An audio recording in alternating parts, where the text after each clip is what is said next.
Hola, bienvenido y gracias por estar aquí hoy. Mi nombre es María, para los que no lo sepan, y el tema que vamos a tratar hoy es el amor. Pero no cualquier amor, sino el amor que viene de Dios. Porque muchas veces hablamos de Él, lo buscamos, lo sentimos, pero no siempre entendemos bien cómo es realmente. Y quiero compartiros algo, y es que este fin de semana estuve en un retiro de mujeres en Sevilla y pude vivir algo muy especial. Creo que tanto ellas como yo lo notábamos y pude ver cómo Dios estaba obrando en las personas, en cómo estaba obrando en sus corazones, pero sobre todo cómo ese amor se reflejaba de forma muy real en el ambiente, en cómo nos tratábamos, en los detalles, en todo en general. Y hubo algo que se me quedó marcado, y que había una chica que no era creyente y dijo: me gustaría creer como vosotras. Y claro, cuando escuchas eso te, te paras y te hace pensar, porque claro, no estaba hablando de una idea ni de algo que alguien le explicó, sino que estaba reaccionando a lo que estaba viviendo allí, a ese ambiente, a cómo se vivía todo, a ese amor que se notaba. Y eso como decía, me hizo pensar mucho. Porque al final el amor de Dios, cuando es real, no hace falta explicarlo tanto. Porque la gente lo nota, lo perciben, incluso sin entenderlo todo. Y quizás esa chica no sabía exactamente qué era, pero sí sabía que había algo diferente. Y por eso quiero dejarte con una pregunta desde ahora. Y es que, ¿cómo has sentido el amor de Dios en tu vida? Y ahora, para continuar un poco con esto que estamos hablando, vamos a escuchar un testimonio. Lo va a compartir Yasmina. Ella estuvo allí en el retiro como campista y va a compartir un poco de su experiencia, tanto de su vida como de su tiempo allí en el retiro, y de cómo ha podido ver el amor de Dios de una forma real. Así que le damos paso. Buenas tardes o buenas noches ya. Mi nombre es Yasmina, para los que no me conocen, y a la pregunta de cómo he sentido el amor de Dios en mi vida, pues tendría que responder que muchas veces, o de muchas maneras, evidentemente. He sentido el amor de Dios en mayúsculas, pues cuando entendí el sacrificio de Jesús en la cruz y lo mucho que Él me ama para dar su vida por mí.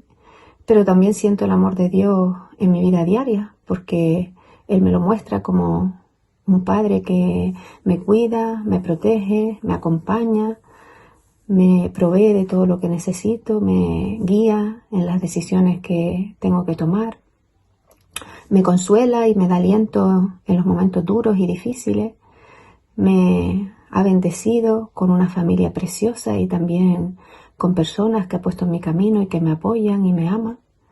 Así que, como les digo, pues cada día siento el amor de Dios en mi vida. Y por supuesto, pues han habido también momentos concretos en mi vida y experiencias que han quedado grabadas en mi memoria y en las que he sentido el amor de Dios, o se ha hecho evidente el amor de Dios de una forma muy clara, porque el ver cómo Él actuaba en medio de esas situaciones y cómo se desarrollaba, pues me ha hecho sentir realmente no solo amada por Él, sino también que soy única y especial para Él.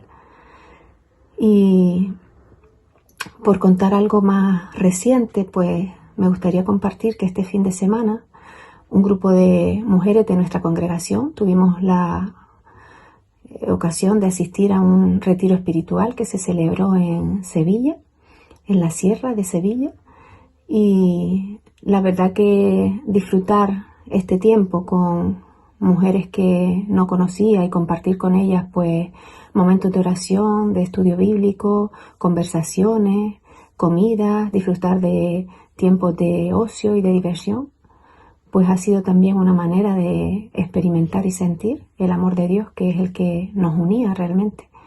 Y también sentirlo pues en el cuidado y la atención que tuvieron con nosotras todas las personas que estuvieron encargadas de la organización y que fueron tan detallistas y tan cariñosas con todas. por el esfuerzo que hicieron por cada una de nosotras. Ahí también vimos el amor de Dios.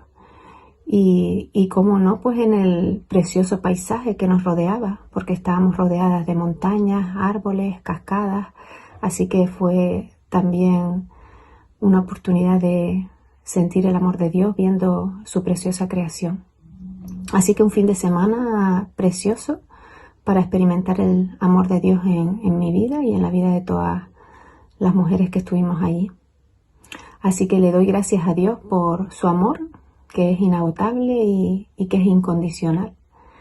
Y gracias por permitirme sentirlo y experimentarlo en mi vida cada día. Un saludo y que Dios les bendiga. Ahora vamos a tener un breve mensaje que nos va a ayudar a entender un poco más todo esto que estamos hablando sobre el amor de Dios, de cómo entenderlo y también cómo reflejarlo en nuestra vida, siendo luz para los demás. Así que le doy paso a Enrique, pero antes voy a tener una oración cortita. Pues sí, Padre, gracias por este tiempo. Te pedimos que hables a nuestra vida, que podamos entender bien el mensaje y que podamos entender bien tu amor. También te pedimos que nos ayude a hacer luz y que los demás puedan ver esa luz en nosotros y ese amor que tú nos das. Amén. El, el tema que hoy vamos a meditar, una vez que lo hemos hecho respecto a la presencia del Espíritu Santo en nosotros, vamos a meditar cómo ese amor se manifiesta en acción en nosotros. Ese amor que forma parte de ese racimo de elementos del fruto del Espíritu, sería un amor en acción. Tendríamos una eh, relación entre el amor y la libertad que tenemos en Cristo Jesús. Nosotros ese amor en acción trata sobre cómo nos aceptamos mutuamente, cómo actuamos con amor, con carácter general, y cómo lo hacemos glorificando a nuestro Señor. En el capítulo 14, Pablo de Tarso hace mención en el libro romano a la existencia de débiles en la fe y fuertes en la fe. Esa debilidad de la fe mencionada en esta sección no significa que esas personas dejen de confiar en Dios en circunstancias difíciles, ni aceptar que la justificación es un don gratuito de Dios por medio de Cristo. Las personas a las que se está refiriendo Pablo no pretendían ser justos ante Dios mediante la abstención de determinados productos, carne, vino, o la observación de días especiales. Simplemente no tenían la seguridad de que su fe les permitía hacer determinadas cosas. Y Pablo se incluye a sí mismo entre los fuertes en la fe y define así su propia posición. Uno cree que se ha de comer de todo, en contraste con los escrúpulos de los que denomina débiles en la fe, que solo, entre comillas, comen legumbres. Cuando Pablo exhorta a la iglesia a recibir o aceptar a débiles en la fe, está hablando de la aceptación mutua en el amor. Llama a los fuertes a soportar la flaqueza de los débiles. Parecería que los débiles en la fe definitivamente forman parte de una minoría y son tratados o eran tratados de mala manera por la mayoría. Los fuertes en la fe, además de juzgar sus escrúpulos de conciencia, aparentemente expresaban su libertad en este aspecto de una manera que ofendía a los débiles. Es decir, se estaba estableciendo una distancia entre quienes pensaban de una forma y quienes pensaban de otra. Y Pablo llama a la aceptación mutua. Los que juzgaban a los fuertes, los llamados fuertes en la fe, que juzgan los escrúpulos de los llamados débiles en la fe, aparentemente se expresaban su libertad a este respecto de una manera que ofendía, como decíamos, a estos débiles. El que cree que tiene libertad en Cristo para comer cualquier cosa, no debe despreciar a quien se abstiene de hacerlo. Por otra parte, el que tiene escrúpulos para comer ciertas cosas no debe condenar a los que aceptan comerlas o hacerlas. Como ha alentado al fuerte, también aceptar al débil, alienta al débil a aceptar al fuerte y no juzgar. Pablo, en los versículos 7 del capítulo 15 y siguiente, llega a una situación, digamos, límite, donde el planteamiento que hace en estos capítulos, cuando exhorta a ambas partes a aceptarse mutuamente. Ni uno juzgar a los otros porque no tienen ese tipo de consideraciones o ese tipo de escrúpulos respecto a su manera de actuar, y también a los que tienen los escrúpulos a, a respetar también a los otros. Es decir, los fuertes respetar a los débiles, los fuertes sin escrúpulos, los débiles con escrúpulos, respetarse mutuamente porque cada uno sabe dónde está. Los cristianos no estamos o no estamos en posición de juzgarnos mutuamente en tales materias, ya que cada uno es siervo de Cristo y responsable solo ante Él. El comentarista Bruce, en su comentario sobre Romanos, relaciona el problema del débil que come legumbres con ciertas preguntas que surgieron en Corintios acerca si se debía comer o no carne ofrecida a los ídolos. Estamos en 1 Corintios, capítulo 8, capítulo 10. Sin embargo, no existe suficiente evidencia de que Romanos 14 esté relacionando estos escrúpulos para comer carne en el culto pagano. Es decir, que esta sea la explicación para observar las diferentes situaciones.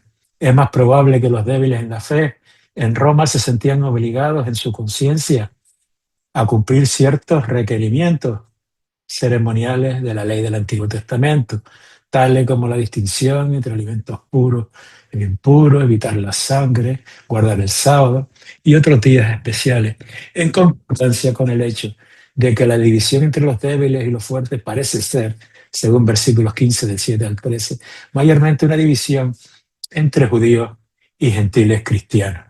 Es fácil ver cómo los cristianos que pertenecen a un ambiente judío no tendrían seguridad de que su fe en Cristo les dio la libertad para resolver los asuntos que hemos mencionado. Pablo mismo, como cristiano judío, no tenía duda acerca de abandonar la ley ceremonial. Sin embargo, la regla que él daba a cada miembro de la iglesia era que cada uno esté plenamente convencido en su propia mente. Lo dice en el capítulo 14, versículo 5. Cada cristiano con su mente renovada por el Espíritu Santo, lo dice en el 12.2, debe hacer un juicio deliberado acerca de de sí mismo y de su propia responsabilidad ante Cristo con respecto a estas materias, y no meramente dejarse influir por las opiniones y conductas de otros cristianos. Lo que hace o deja de hacer debe ser en honor al Señor, lo dice en el versículo 6.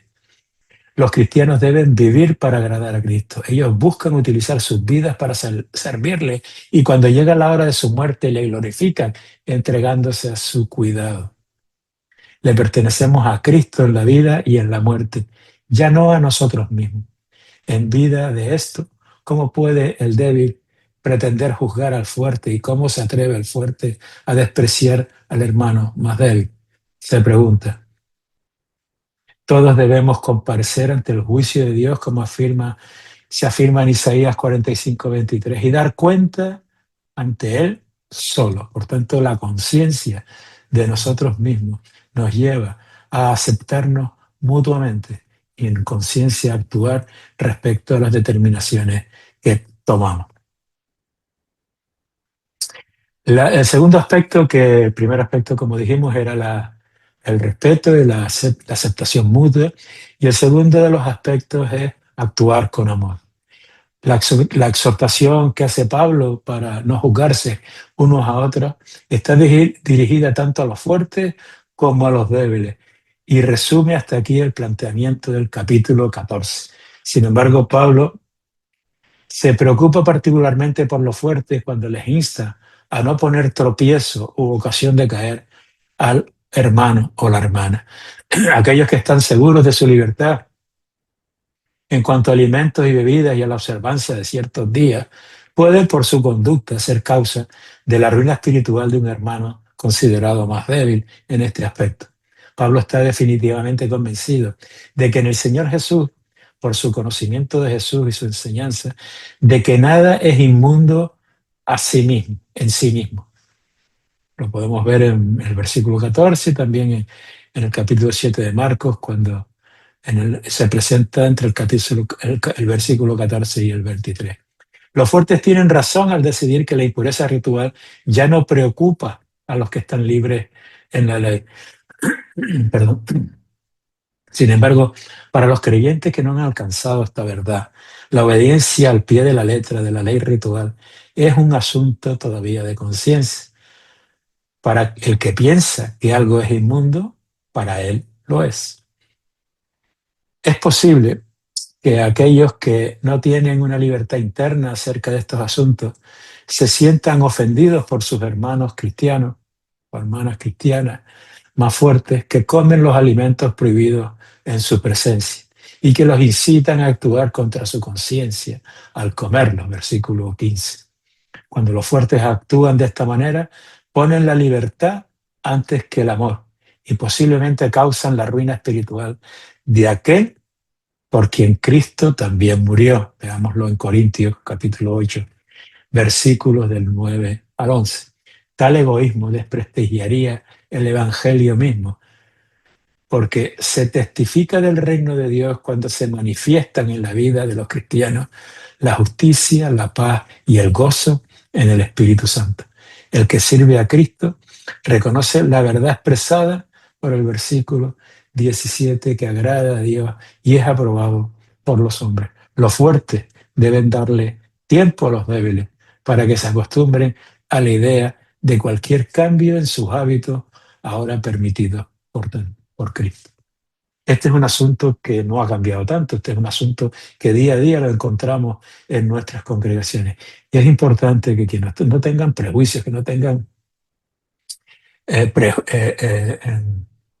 escrúpulos respecto a la realización de determinadas actividades, la utilización de determinados recursos, tengan en cuenta cómo eso afecta a quien no lo piensa así y por tanto debe equilibrar esa situación de amor mutuo, de amor en acción que llevaría a no realizar determinadas acciones delante de aquellas personas que le harían mal esas actuaciones. Y no es hipocresía, simplemente respeto y amor, actuación con amor delante de esa aceptación mutua que Pablo está predicando. Buscar lo que contribuye a la paz y a la mutua edificación entre los cristianos es una meta importante porque expresa la realidad del gobierno de Dios en una congregación. Solo por causa de la comida es posible destruir la obra de Dios en el individuo y en la congregación, al hacer tropezar a otro por lo que uno come. Igual que hablamos de la comida, podemos hablar de otras cuestiones relacionadas con la moda, relacionadas con diferentes aspectos que en la vida se nos presentan y que algunos verán de una manera y otros verán de otra. Entonces no se trata de una renuncia ciega, sino se trata de una renuncia por amor. El actuar con amor significa ejercer la libertad, en este caso, volviendo al texto, en no comer carne y no beber vino, en ciertas ocasiones para evitar la ruina espiritual de otro hermano o otra hermana. Y eso nos lo tendríamos que aplicar también con carácter general.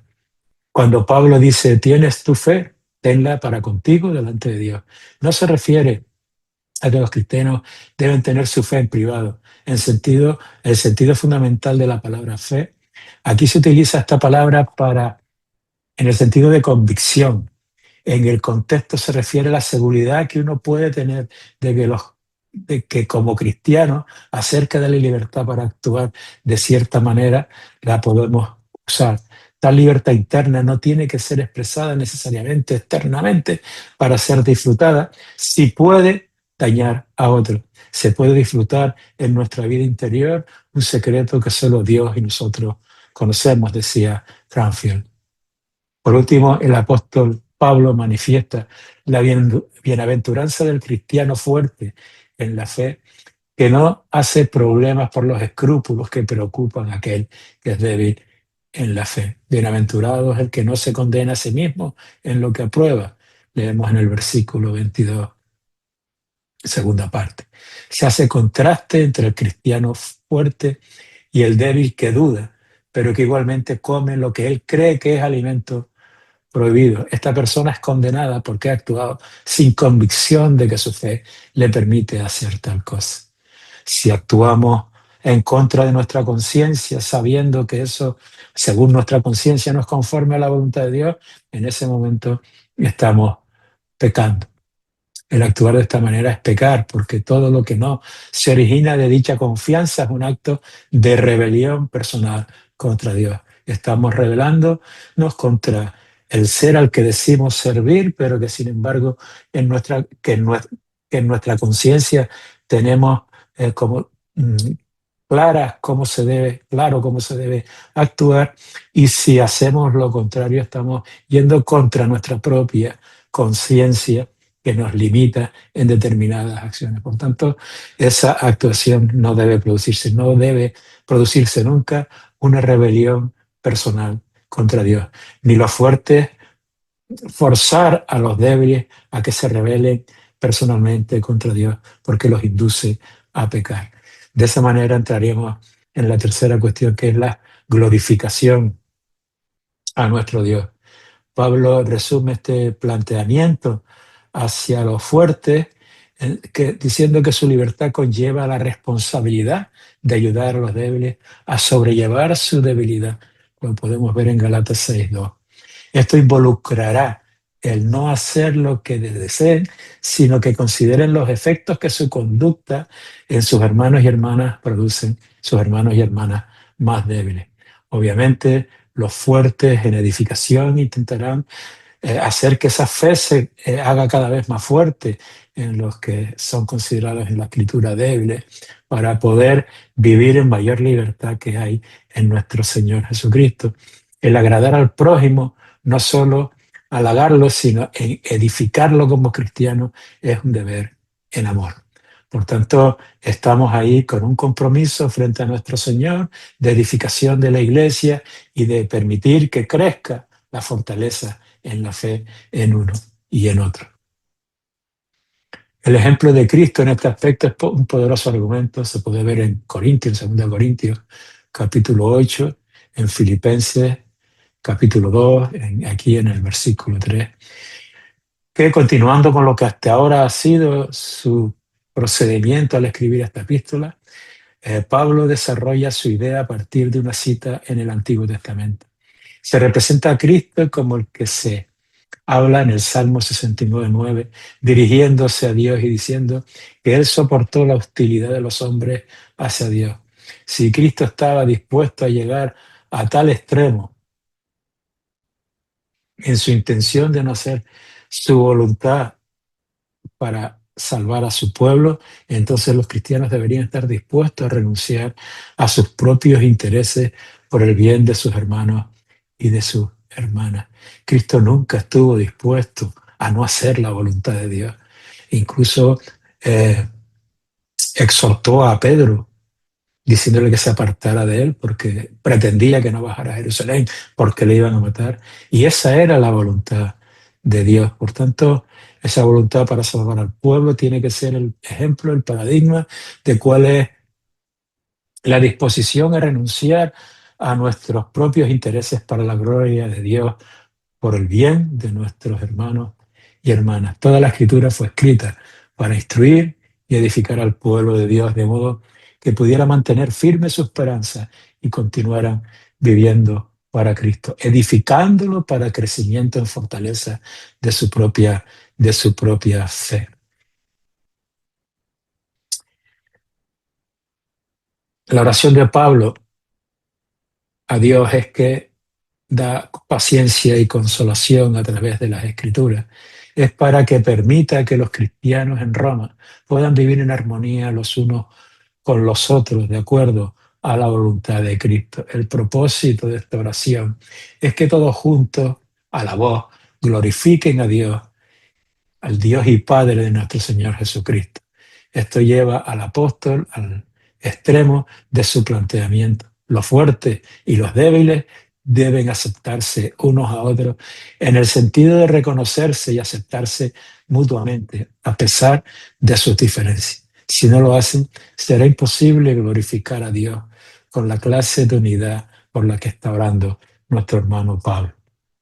La razón fundamental para aceptarse unos a otros es el hecho de que Cristo ha aceptado a ambos grupos.